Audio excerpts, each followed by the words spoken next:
సిద్దిపేట జిల్లా హుస్నాబాద్ పాలిటెక్నిక్ కళాశాల ఆవరణంలో విద్యార్థులు వినూత్న నిరసన తెలిపారు. రాష్ట్ర ప్రభుత్వం టెక్నికల్ ఎడ్యుకేషన్ను శక్తి శాఖలో విలీనం చేయవద్దంటూ మానవహారంగా ఏర్పడి ఆందోళన వ్యక్తం చేశారు. శక్తి శాఖ ఏర్పాటు చేసి అందులో ఐటీఐ, పాలిటెక్నిక్ డిపార్ట్మెంట్లను విలీనం చేయడంతో తమకు ఎలాంటి ఉపయోగం లేదని విద్యార్థులు అన్నారు. శక్తి స్కీమ్కు బదులు పాలిటెక్నిక్ అనంతరం బీటెక్లో ప్రవేశానికి సీట్ల సంఖ్యను పెంచాలన్నారు.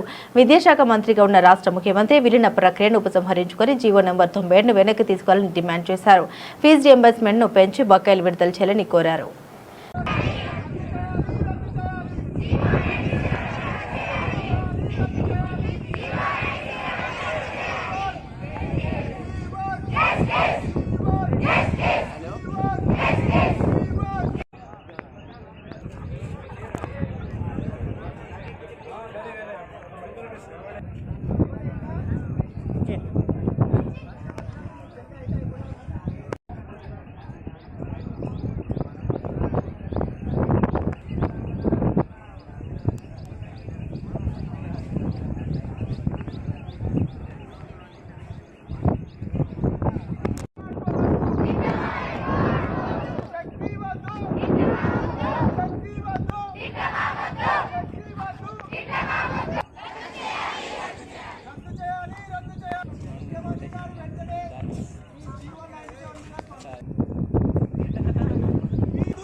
फिर बंद